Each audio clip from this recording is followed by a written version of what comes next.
여러분 안녕하세요. 이 자리를 하나님께서 불러주셔서 세우셨다고 생각합니다.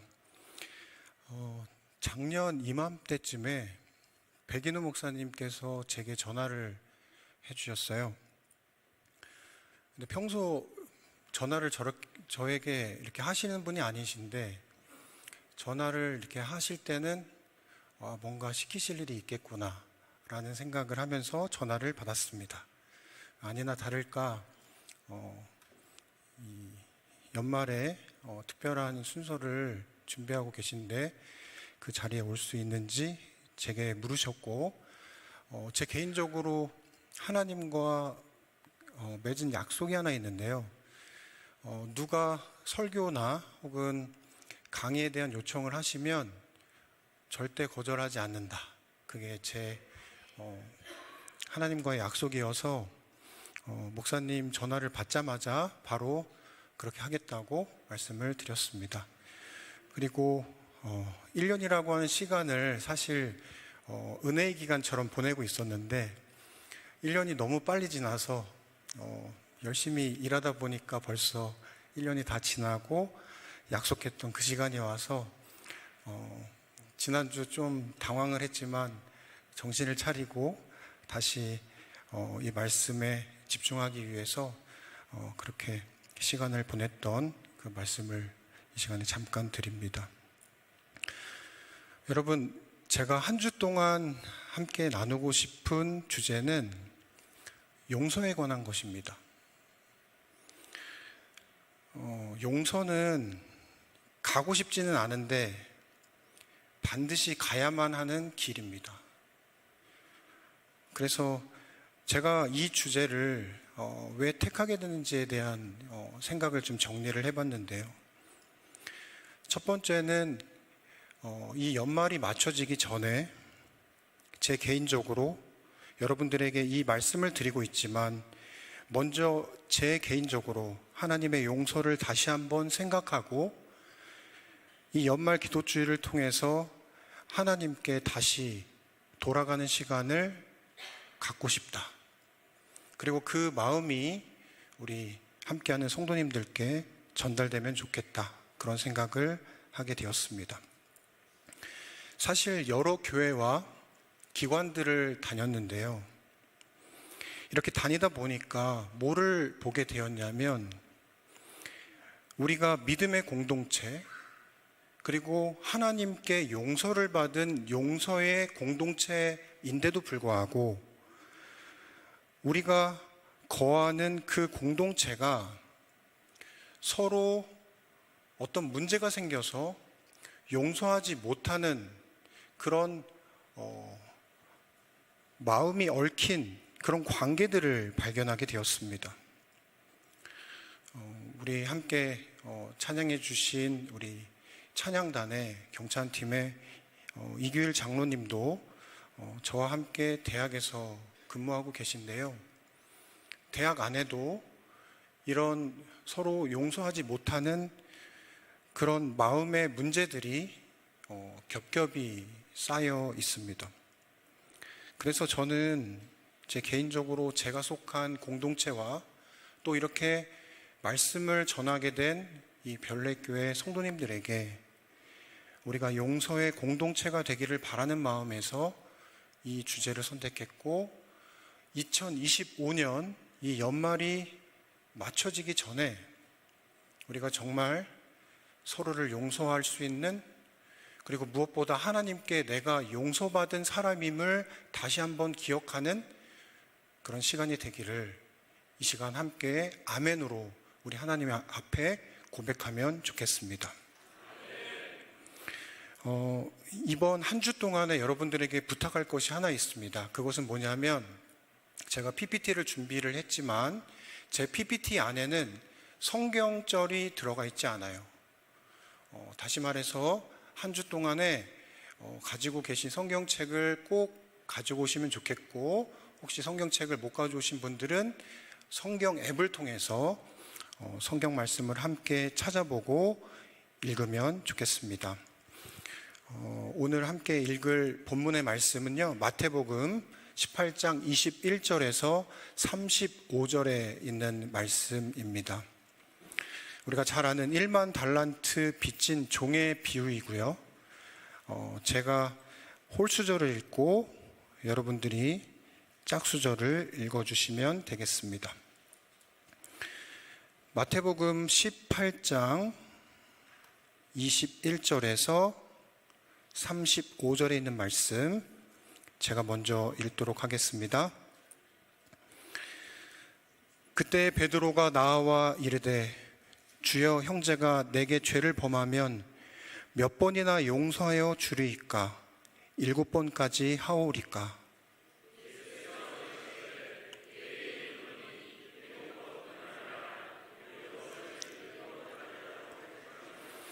그러므로 천국은 그 종들과 결산하려 하던 어떤 임금과 같으니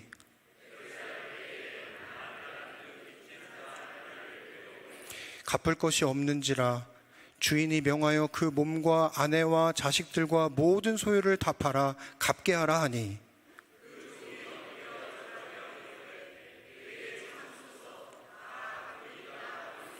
그 종의 주인이 불쌍히 여겨 놓아 보내며 그 빚을 탕감하여 주었더니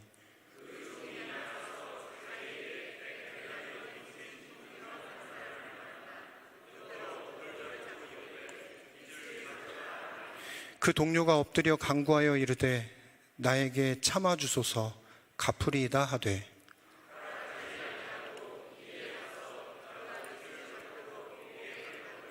그 동료들이 그곳을 보고 몹시 딱하게 여겨 주인에게 가서 그 일을 다 알리니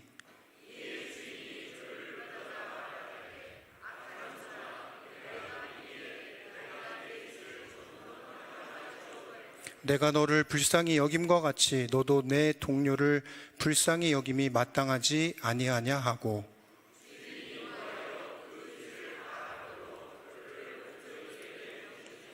35절 다 같이 읽겠습니다. 너희가 각각 마음으로부터 형제를 용서하지 아니하면 나의 하늘 아버지께서도 너희에게 이와 같이 하시리라. 여러분, 우리가 너무 많이 읽었고 너무 잘 알고 또 많은 설교를 이 본문을 통해서 들었으리라 생각합니다. 그럼에도 불구하고 이 말씀은 이번 한 주 동안에 가장 기초가 되는 그런 말씀입니다. 베드로는 예수께 찾아와서 묻습니다. 주님, 형제가 내게 죄를 범하면 몇 번이나 용서를 하겠습니까? 7번이면 족하겠습니까? 유대 전통에서는 3번 정도만 용서를 해도 충분히 용서했다, 그렇게 믿었습니다. 그리고 그렇게 가르쳤어요.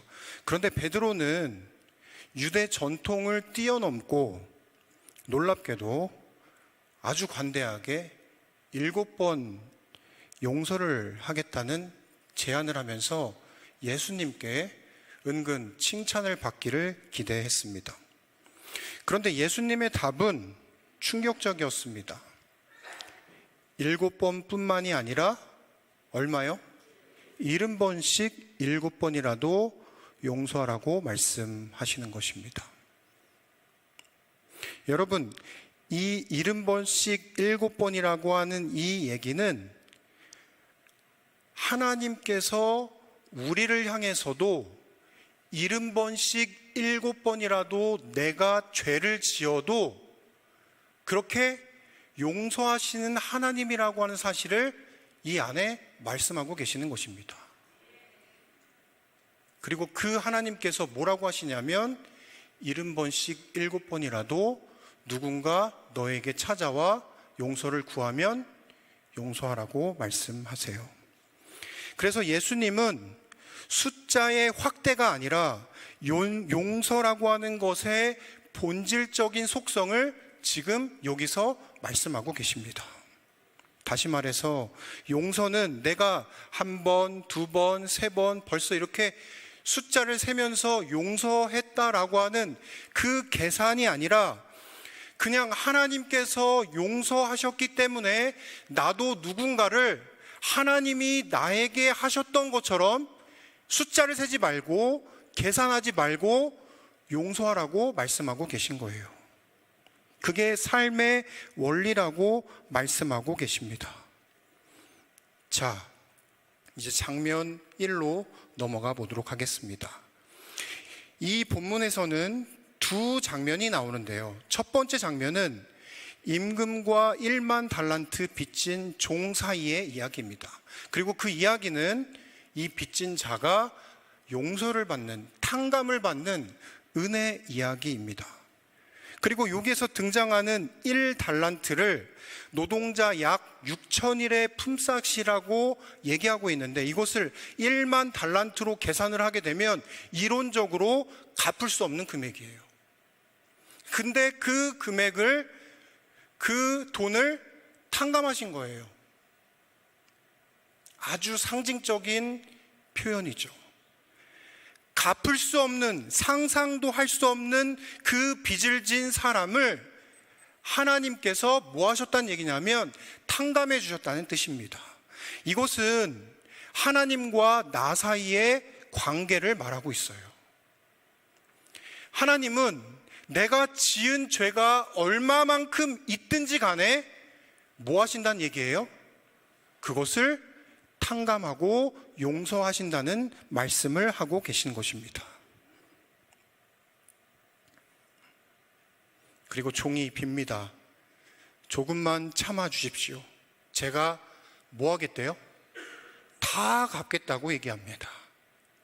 하지만 생각해 보세요. 이 빚은 이 사람이 갚을 수 있나요? 절대 갚을 수 없습니다.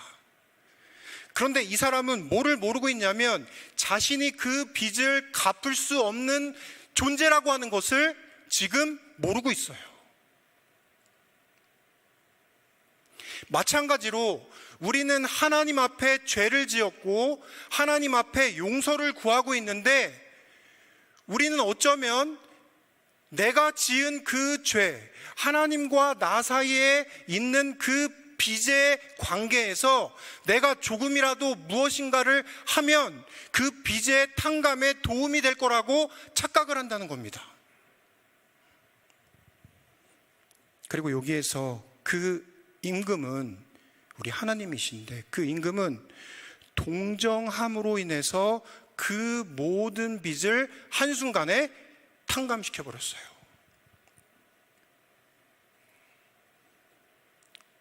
여러분, 제가 대학생 때 여기 아주 신기하게도 제 친구들이 맨 앞자리에 앉아 있는데요. 제가 설교한다고 하니까 온 것 같습니다. 네. 제가 대학생 때 연애를 시작하게 되면서 나름 아르바이트도 하고 돈을 아껴서 통장에, 그때 대학생이니까 통장에 150만 원이 있었어요.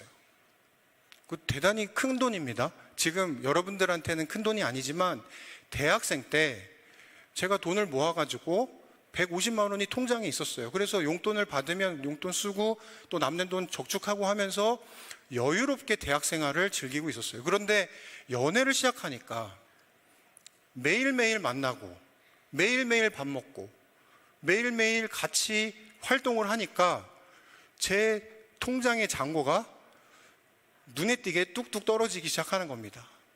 그런데 그때 당시 대학생이 직업이 없는데 그 대학생에게 카드를 만들어주는 이상한 사회 분위기가 형성되어 있었어요. 그리고 제가 그 분위기에 편승해서 신용카드라고 하는 것을 만들게 됐습니다. 보니까 막 혜택이 엄청 많고, 내가 지금 돈도 좀 있으니까 이 밸런스만 잘 유지하면 괜찮겠다. 그런데 현금을 쓸 때랑 달리 카드를 쓰니까 눈에 보이질 않는 겁니다. 그러면서 조금씩 그 카드 값이 누적이 되기 시작하더니 제 통장 잔고를 넘어서게 됐어요. 여러분, 이런 채무를 혹시 시달려 보셨습니까? 그런데 놀랍게도 카드를 만들 때는 그렇게 친절하던 사람들이 빚을 지기 시작하니까 달마다 전화를 하기 시작하는 겁니다. 그러면서 매달 딱 정해진 시간이 되면은 똑같은 번호의 사람이 전화를 하면서 언제까지 갚을 거냐고 계속해서 저한테 빚 독촉을 하기 시작했어요. 그렇게 한두 달 버티다가 도저히 이렇게 살면 안 되겠다는 생각이 들면서 머릿속에 내가 살 방법을 찾기 시작했습니다. 더 이상 뭐 학생이니까 공부를 그만두고 일할 수도 없는 거잖아요. 그래서 저희 아버지에게 찾아갔어요. 그리고 아버지한테 있는 그대로를 다 고백을 했습니다. 그리고 제 빚을 좀 아버지가 탕감시켜달라고 그렇게 요청을 드렸어요. 그리고 저희 아버지가 자비로우신 분이셨기 때문에 제 빚을 탕감해 주었습니다. 그리고 나서는 제가 그때의 경험으로 빚을 지고 사는 것에 대한 두려움을 알게 됐어요. 그리고 탕감한다라고 하는 것이 얼마나 큰 건지 알게 됐습니다. 그 다음 날부터 뭐가 안 와요? 전화가 안 오는 거예요. 빚 독촉에 대한 자유로움, 그리고 계속해서 쌓이는 빚에 대한 자유로움을 그때 조금 알게 됐어요. 그런데 놀랍게도 이 1만 달란트는 우리가 죽을 때까지 우리 자자손손 대대로 빚을 갚아도 뭐 할 수 없어요? 갚을 수가 없는 거예요. 사실은 이 빚은 어떤 의미를 가지고 있냐면 인류 전체의 모든 자원을 다 동원해도 그 빚은 갚을 수 없는 빚입니다. 왜냐하면 이것은 누구만 갚을 수 있기 때문이에요. 하늘에 계신 아들 하나님만 그분의 피값으로 그것을 갚아야지만 갚을 수 있는 거예요. 근데 그것을 뭐 하신 겁니까? 탕감한 것입니다. 여러분, 제가 한 가지 이야기를 좀 들려드리고 싶은데요. 제가 좋아하는 책이 엄마를 부탁해라고 하는 책이었어요. 이 책의 내용을 자세히는 설명할 수는 없지만 늘 언제나 엄마는 그 집안에서 두 번째 혹은 세 번째 사람이에요. 그런데 어느 날 이 가족들이 엄마를 사랑하긴 하지만 늘 두 번째, 세 번째로 두었던 그 엄마를 잃어버리게 돼요. 어떻게 잃어버리냐면 아버지와 엄마는 지금 뭐 이렇게 손잡고 같이 다니시는 분들, 교회 다니시는 분들이 계시잖아요. 그런데 이 책에서 나오는 이 남편과 이 아내, 아버지와 어머니는 아버지가 한 5m 정도 가면 엄마는 그 5m 뒤에서 졸졸졸 따라가는 그런 모습을 가지고 있어요. 그러니까 늘 언제나 아버지가 우선이고 자식이 우선이고 그렇게 사셨던 어머니였어요. 그런데 어느 날 그 어머니를 서울에 있는 자녀들을 만나러 이 두 노부부가 올라왔다가 지하철을 탔는데 늘 5m를 거리를 두고 아버지가 먼저 가고 엄마가 뒤에 따라가는 그 가운데서 아버지가 딱 나갔는데 문이 닫혀버린 거예요. 그리고 나서는 엄마를 잃어버려요. 그리고 나서 그 엄마를 찾고 그 엄마에 대한 자신들의 생각이 어떠했는지에 대한 이야기가 이 내용입니다. 그러면서 이 신경숙 작가는 뭐라고 얘기했냐면 인간이 가진 가장 큰 사랑은 동정이래요. 그러니까 다시 말해서 부부간에, 저도 이제 결혼한 지 이게 너무 어르신들이 너무 많으신데 결혼한 지 21년 됐거든요. 그런데 결혼하고 보니까 저 이 말을 조금 이해하겠어요. 부부간의 가장 큰 사랑은 서로를 불쌍하게 여기는 거래요. 그러니까 뭐 때문에 사는 거예요? 서로 불쌍해서 사는 거래요. 네, 맞습니다. 그래서 저는 가끔 저의 아내가 불쌍하게 느껴지기 시작했어요. 조금요. 예, 아직 더 사랑이 커져야 되겠죠. 그런데 그 동정이란 타인의 고통을 자기 감정의 내부로 끌어안는 사랑의 방식이라고 얘기하는 겁니다. 근데 하나님이 뭐 하신 거예요? 그 임금이 그 사람을 동정하고 그 동정함으로 인해서 그것을 탕감시킨 것입니다. 여러분, 잠깐 신학적인 이야기를 좀 하겠습니다. 아까 말씀드린 것처럼 우리가 아무리 돈이 많고 우리가 아무리 잘났고 우리가 아무리 도덕적으로 윤리적으로 완벽하다 하더라도 우리는 하나님의 구원 앞에서 우리는 완전할 수 없어요. 우리는 용서받을 수 있는 존재가 아니에요.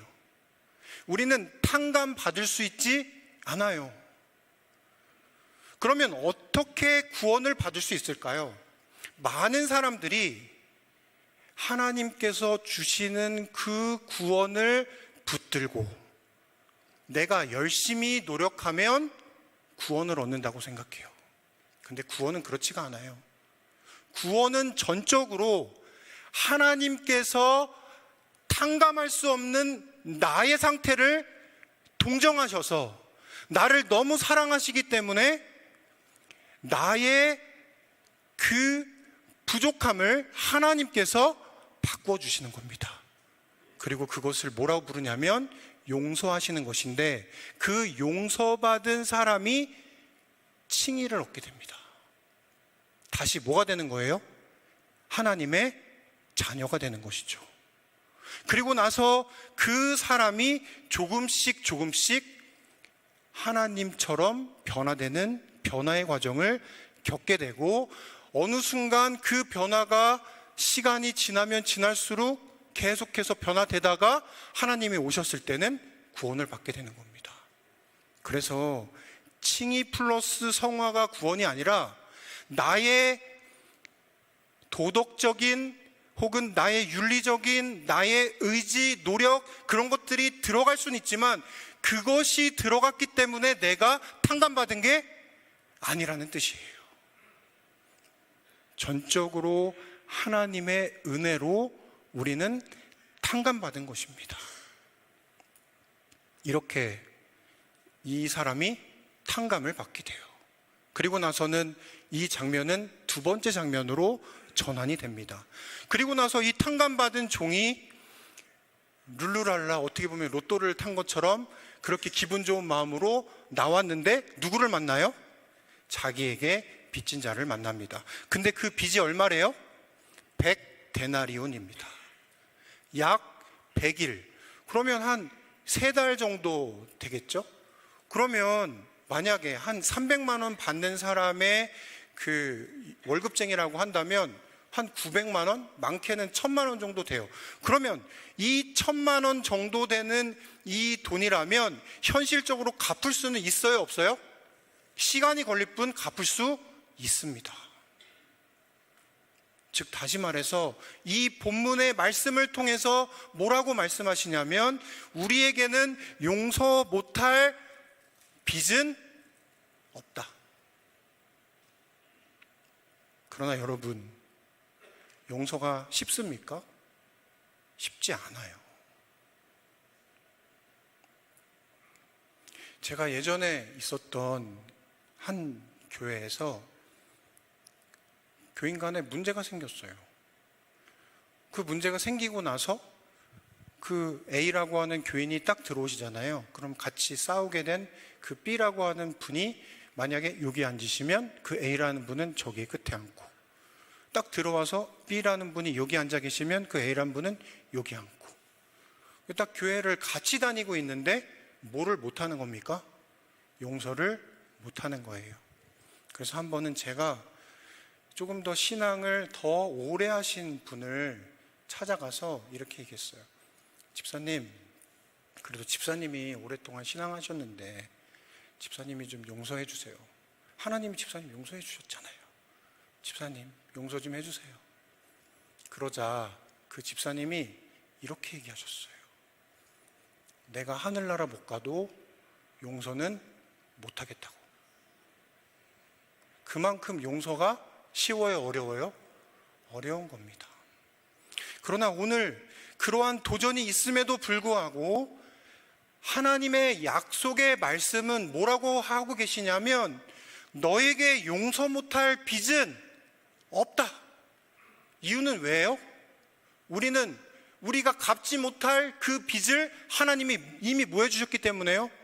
다 탕감해 주셨기 때문에. 한 가지 이야기를 더 드려보겠습니다. 한 번은 제가 어느 교회를 갔는데 그 교회를 처음부터 섬겼던 삼형제가 있었어요. 한 사람은 설교를 잘했고, 한 사람은 교과책을 잘 가르쳤고, 한 사람은 재물을 보고 하면서 이 교회를 아주 단단하게 지켰던 그 삼형제였습니다. 그런데 부모님이 돌아가시고 나서 그 부모님이 땅을 많이 가지고 계셨는데 돌아가시고 나서 그 땅을 큰형님이 다 가져가셨어요. 그리고 나서는 그 일로 삼형제가 각각 다 서로 원수가 됐어요. 놀랍게도 제가 방문해서 간 그 집에 세 집이 다 서로 보여요. 그 형제가 뭐 하고 있는지 그게 다 보여요.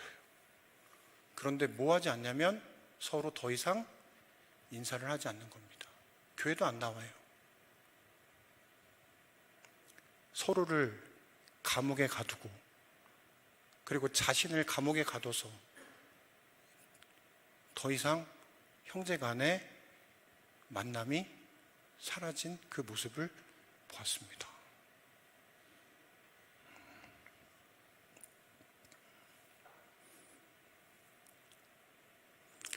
여러분, 용서받은 자가, 우리가 다 용서받았잖아요.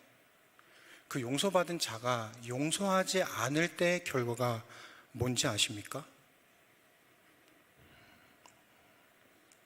우리 함께 좀 생각하는 시간 가지면 좋겠습니다. 용서받은 자가 용서하지 않을 때 왕이 분노하면서 이렇게 말씀하십니다. 내가 너를 불쌍히 여긴 것 같이 너도 내 동료를 불쌍히 여김이 마땅하지 아니하냐. 그리고 나서 용서를 하지 않는 그 종을 향해서 하나님께서 그 임금이 질책합니다. 그리고 그 이후의 결과는 우리가 본문을 통해서 이미 확인했죠. 그런데 용서는 책임이고 그리고 본질적인 겁니다. 다시 말해서 다른 세상 사람들에게 용서는 당연히 할 수 없는 일이지만 이미 하나님의 용서를 경험하고 하나님으로부터 빚을 탕감받았다고 하는 우리에게 있어서는 그 용서는 해도 되고 안 해도 되고가 아니에요. 이미 탕감을 받은 사람이 뭐 할 수가 없는 겁니까? 용서를 안 할 수가 없는 거죠. 이건 우리가 해야 할 책임이 되는 것입니다. 그리고 선택이 아니라 이제는 본질이 되어버린 거예요. 이미 우리는 탕감받았기 때문에 그렇습니다. 여러분, 이제 하나님께 용서받는 방법을 이미 경험을 통해서 알고 계시겠지만 이제 신학생들에게 그 과정을 가르쳐야 되잖아요.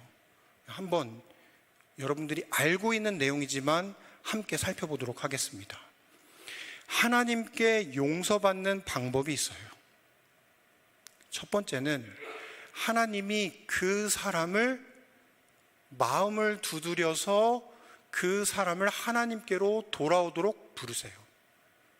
그때 그 사람이 반응을 해서 하나님께로 마음을 되돌리면 그게 뭐가 되는 겁니까?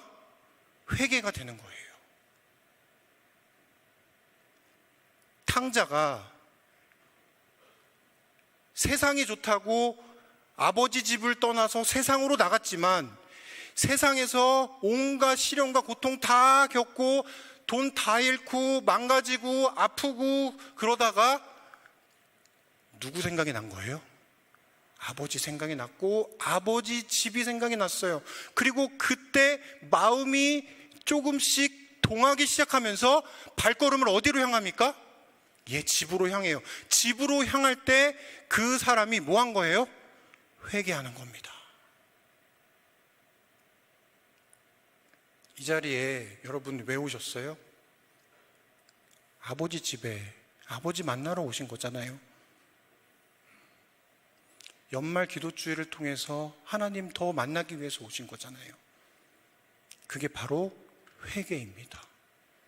우리의 발걸음, 우리의 마음이 하나님께로 향해지는 것. 그리고 나서 회개한 사람이 마음에 뭐가 생길 수 있냐면 의심이 생길 수 있어요.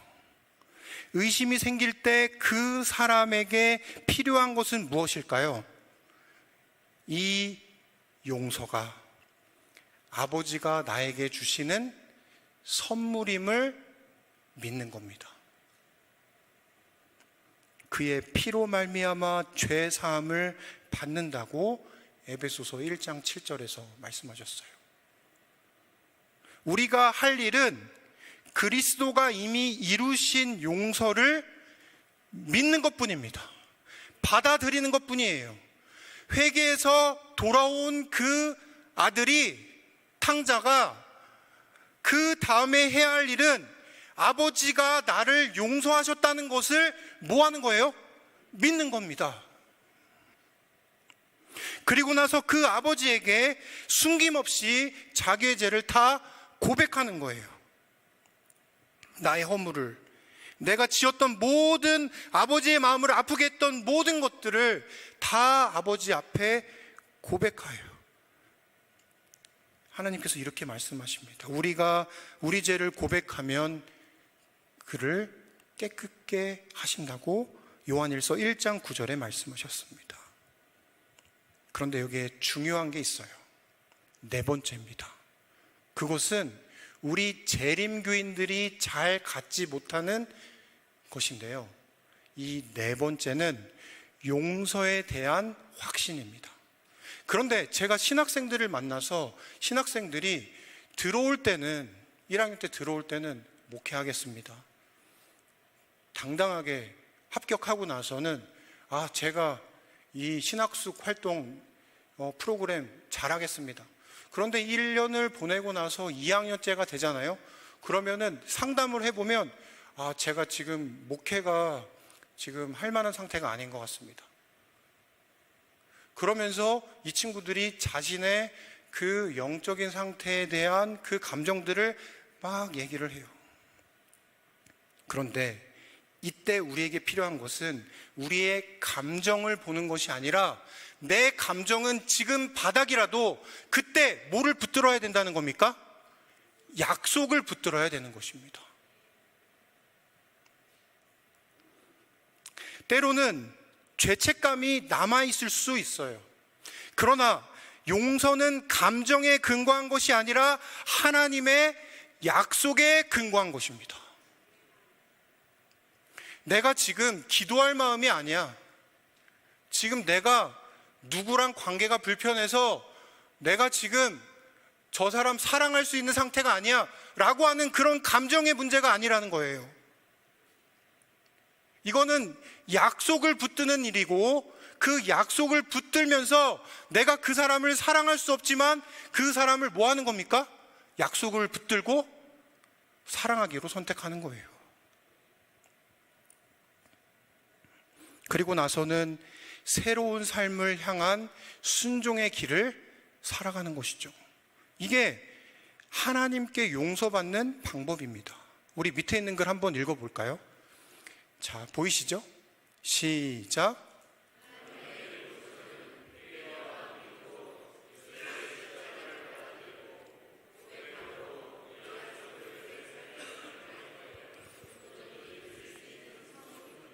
네.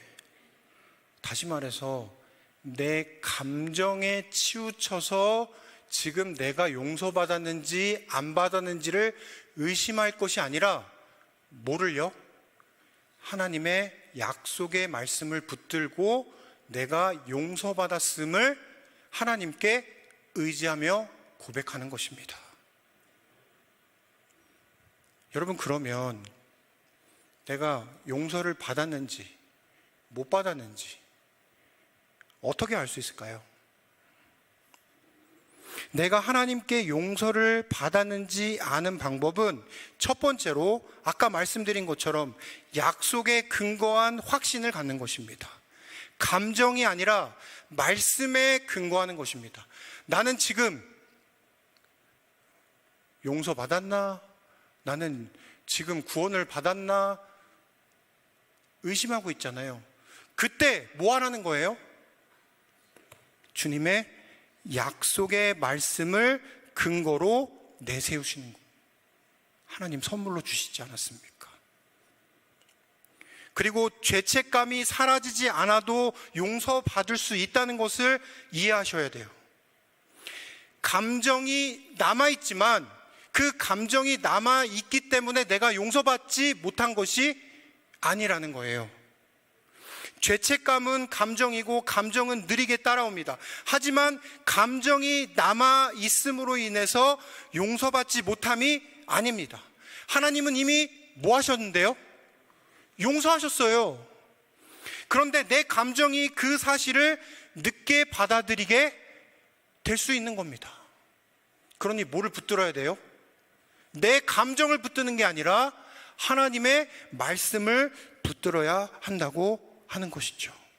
그리고 세 번째, 회개 후에 삶의 방향이 바뀌게 됩니다.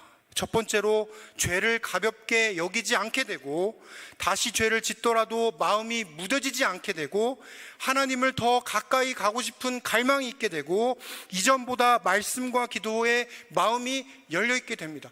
이런 마음이 혹시 있다면 나는 그 감정이 아니라 하나님이 지금 나를 뭐하고 있구나요? 계속해서 붙들어가고 있구나. 그리고 그 붙들림에 이끌려 가는 것이죠. 그리고 나서는 성령의 평안을, 그 잔잔한 평안을 경험하게 되는 겁니다. 가끔 흔들려도 하나님이 나를 붙잡고 계시다고 하는 조용한 확신이 생기면 그것은 성령님이 주시는 증거입니다. 자, 또 여기 한번 읽어볼까요? 용서는 시작.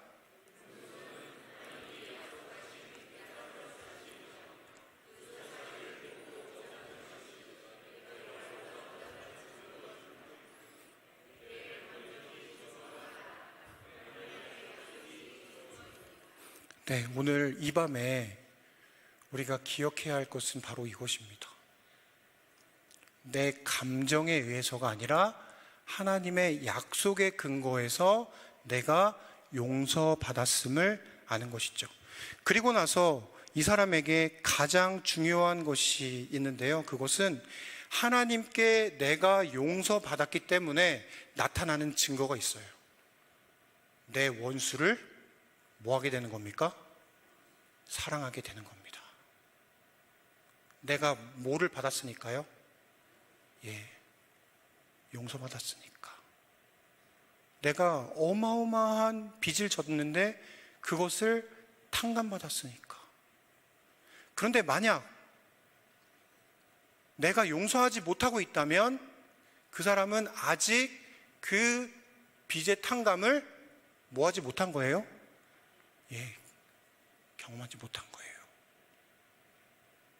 그래서 이 연말 기도주일에 이 한 해가 맞춰지기 전에 이 자리에 있는 우리 모두에게 성령 하나님께서 요청하고 계세요.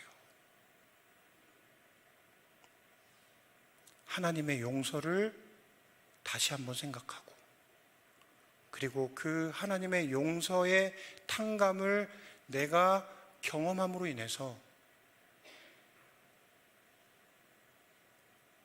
내가 용서하지 못하는 그 대상을 하나님이 용서하도록 우리 요청하고 계신 것입니다.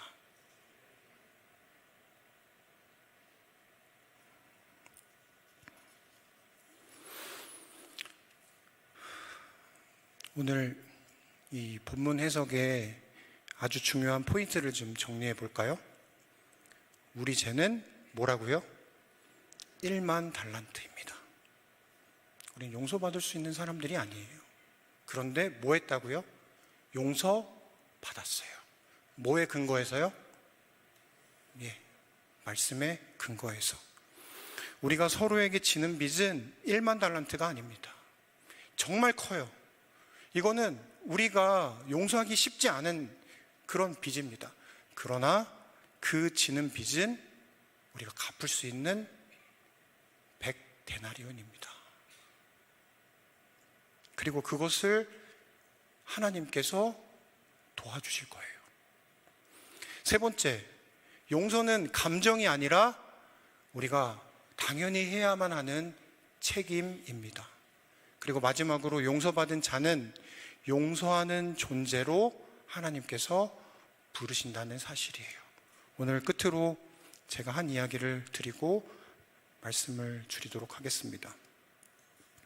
여러분, 제가 그 학부를 마치고 미국으로 공부를 하게 됐어요. 제가 학부를 마치자마자 저의 부모님과 아내의 부모님이 우리 교제하는 우리 두 사람과 함께 그냥 식사하는 자리였습니다. 그런데 이 부모님들이 같이 식사하는 자리에서 갑자기 느닷없이 날짜를 잡으셨어요. 그래서 학부를 졸업한 저희가 갑자기 결혼 날짜를 잡고 결혼을 하고, 그리고 나서 그 다음 해에 미국으로 같이 공부를 하게 됐습니다. 그런데 여러분들 여기 그 대학에 있는 많은 목사님들이 앤드류스 하고 막 그러셔서 되게 대단한 학교처럼 보이지만 대중교통이 하나도 없는 아주 시골입니다. 진짜 아무것도 없어요, 대중교통이. 그래서 학교 입학해서 보니까 다른 사람을 의지하지 않고는 쇼핑도 못 가겠더라고요. 물건 사러 가야 되는데 늘 누가 쇼핑하러 간다고 하면은 얻어 타고 막 그랬어요. 그러다가 도저히 안 되겠다, 우리도 차를 사야 되겠다. 그런데 저희 아무것도 없이 그냥 왔던 그 젊은 유학생 부부가 당연히 돈이 없잖아요. 그러다 보니까 차를 살 방법이 없다는 것을 깨닫고 절망하고 있었어요. 그런데 어느 날 저랑 똑같은 처지에 한국에서 온 유학생이 차를 끌고 오는 거예요. 현대차였습니다. 그래서 제가 그 친구한테 물었죠. 도대체 차를 어떻게 샀냐? 돈도 없는데. 그랬더니 현대차는 한국 차기 때문에 한국에 있는 부모님이 보증을 서주면 차를 살 수 있대요. 요즘 여러분 보증 함부로 서주지 않잖아요. 친구 간에도 보증 잘못 썼다가 정말 낭패를 보는데 부모님은 서주시더라고요. 그래서 제가 차를 검색해서 시카고라고 하는 한 2시간 정도 떨어진 큰 도시에 차를 보고 내가 가겠다, 그리고 그 차를 내가 사겠다고 하면서 만났어요. 그러자 그 딜러가 차를 보여주고 난 다음에 다음 주 서류를 다 가지고 오면 팔 테니까 계약금 100불만 내고 가라, 그렇게 얘기를 했어요. 그래서 제가 100불 15만 원 정도밖에 안 되잖아요. 그래서 그 15만 원 주고 그 다음 주 서류를 준비해서 그곳에 가기 위해서 전화를 아침에 딱 했습니다. 그러자 그 딜러가, 지난주 저를 그렇게 반겨주고 차를 보여줬던 그 딜러가 제가 지난주 오지도 않은 사람인 것처럼 도대체 누구냐고 그런 얘기를 하면서 이상한 얘기를 하고 있는 거예요. 그래서 제가 일단은 가봐야 되겠다 하고 제 친구와 함께, 그 차를 산 그 친구와 함께 달려갔습니다. 아니나 다를까 그 사람이 우리가 지난주 안 왔던 사람인 것처럼 투명인간 취급을 하기 시작했어요. 그리고 그 차는 이미 팔렸어요. 게다가 저의 계약금도 꿀꺽 해버렸어요. 한마디로 사기를 당한 거죠. 그런데 이 사람들이 짜고 친 것처럼 이 딜러뿐만이 아니라 여기 있는 직원들이 저희들을 투명인간 취급하면서 그렇게 그냥 홀에 남겨졌습니다. 그러면서 제가 막 생각했죠. 이거 인종차별하는 건가? 그러면서 1시간을 기다리고 2시간쯤 됐는데 도대체 할 게 없잖아요. 그래서 돌아가자. 그 친구와 함께 돌아가기로 결정을 했는데 마음속 구석에서 꿈틀꿈틀거리는 뭔가가 일어나기 시작하더니 하나님이 저를 그 딜러십에서 가장 높아 보이는 매니저 앞에 서도록 그냥 이렇게 불러가는 느낌이었어요. 그래서 그 사람 앞에 갔어요. 그리고 속에 있는 하나님이 자꾸만 하라고 하시는 그 얘기를 저도 모르는 사이에 하기 시작했습니다. 당신들이 나를 상대로 지난주 차를 팔기로 해놓고 차도 팔고 내 돈도 꿀꺽했다. 나 지금 너무 마음이 아프고 그리고 나를 이렇게 취급하는 것에 대해서 난 너무 화가 난다. 그러나 나는 여기에 신학을 공부하러 왔고 하나님을 더 깊이 배우기 위해서 온 크리스찬이기 때문에 예수님이 나를 용서하셨으므로 나는 당신을 용서하겠다.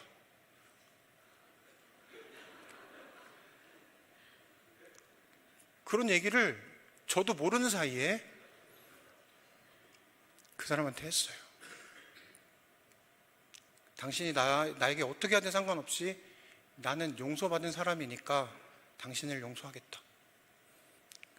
그러자 그 이야기를 들은 그 사람이 갑자기 얼굴이 울그락불그락 거리더니 갑자기 저에게 미안하다고 얘기하는 거예요. 우리가 차를 팔았고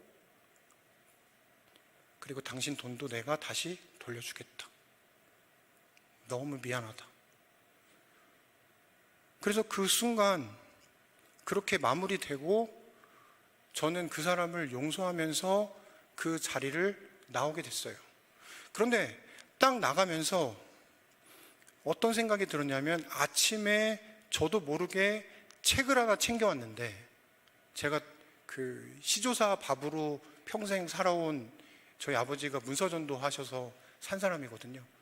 그러니까 저한테는 책이 엄청 소중한 사람인데 그날따라 생애의 빛이라고 하는 한영 책이 그냥 가지고 가고 싶어서 가지고 갔는데 그 책이 딱 문을 박차고 나가려고 하는데 생각이 나는 거예요. 그래서 다시 그 책을 꺼내서 그 사람에게 돌아가서 그 사람에게 책을 내밀면서 또 얘기를 하기 시작했습니다.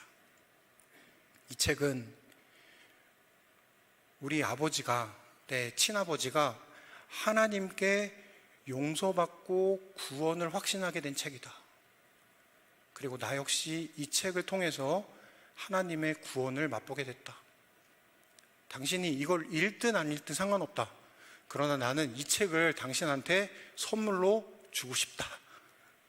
그랬더니 그 사람이 저에게 내가 꼭 읽겠다. 그리고 너무 미안하고 너무 고맙다. 내가 이 책 꼭 읽겠다. 라고 하면서 제가 그 자리를 마지막으로 나오게 됐어요. 제가 만약에 그 사람을 용서하지 않고 거기를 나왔었다면 지금도 제 마음속에는 뭐가 남아있을까요? 분노가 남아있을 거예요. 근데 지금 제 마음속에는 그게 하나도 없어요. 이 시간 여러분들에게 집에 돌아가시면서 연말 기도주일이니까 이걸 붙들고 기도하시면 좋겠습니다. 나는 하나님께 받은 1만 달란트를 기억하고 있는가? 나는 지금 마음속에 붙잡고 있는 100데나리온 빚진 사람이 있는가? 나는 용서를 감정이 아니라 순종으로 바라볼 준비가 되었는가? 이 한 주 동안 그냥 말씀만 듣고 끝나는 시간이 아니잖아요. 여러분, 각자 있는 댁으로 돌아가시면 이번 한 주 동안은 이 강단에서 흘러나오는 말씀을 붙들고 함께 기도하면 좋겠습니다.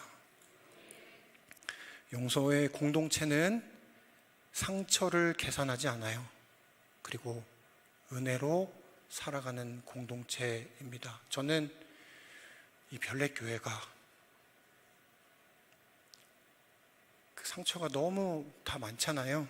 그 계산하는 공동체가 아니라 하나님의 은혜가 너무 커서 그 은혜 때문에 서로를 사랑하며 용서하는 그런 아름다운 공동체로 2025년을 마무리하고 새해를 맞이하게 되시기를 주님의 이름으로 간절히 기원하며 마치겠습니다.